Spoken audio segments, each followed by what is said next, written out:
2 Kings chapter 20. Around this time, Hezekiah became ill to the point of death.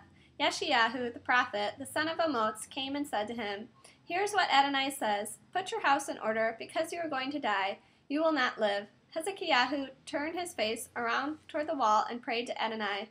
"I plead with you, Adonai, remember now how I have lived before you truly and wholeheartedly, and how I have done what you see is good." And he cried bitter tears. Before Yeshayahu had left the city's middle courtyard, the word of Adonai came to him. "Go back and tell Hezekiah, the prince of my people, that this is what Adonai, the God of David, your ancestor, says. I have heard your prayer and seen your tears, and I will heal you. On the third day you are to go up to the house of Adonai. I will add 15 years to your life, and I will also rescue you and the city from the power of the king of Ashur. I will defend the city for my own sake and for my servant David's sake." Then Yeshayahu said, "Prepare a fig plaster." They brought it and laid it on the inflammation so that he would recover. Hezekiah said to Yeshayahu, "What sign will there be that Adonai will heal me, and that I will be able to go up to the house of Adonai on the third day?"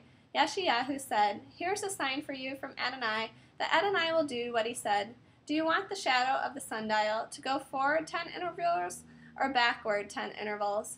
Hezekiah answered, "Isn't it easy for the shadow to go down 10 intervals? No, let the shadow return backward 10 intervals."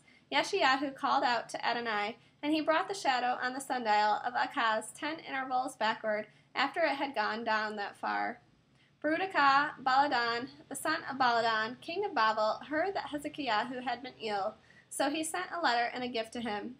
Hezekiah listened to the messengers and showed them the building where he kept his treasures, including the silver, gold, spices, and precious oils, also the building which he kept his armor, and everything in his treasury. There was nothing in his palace or in his entire domain that Hezekiah did not show them. Then Yeshayahu the prophet came to King Hezekiah and asked him, "What did these men say? Where did they come from?" Hezekiah answered, "They came from a distant country, Babel." Yeshayahu asked, "What have they seen in your palace?" "They have seen everything in my palace," said Hezekiah. "There isn't a thing among my treasures that I haven't shown them."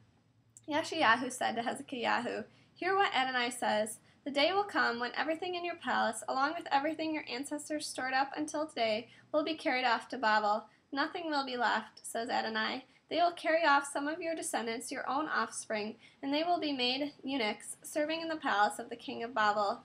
Hezekiah said to Yeshayahu, "The word of Adonai which you have just told me is good," he thought. "Isn't it, though, if peace and truth continue at least through my lifetime?" Other activities of Hezekiah, his power, and how he built the pool and aqueduct to bring water into the city, are recorded in the annals of the kings of Yehudah. Then Hezekiah slept with his ancestors, and Manasseh his son took his place as king.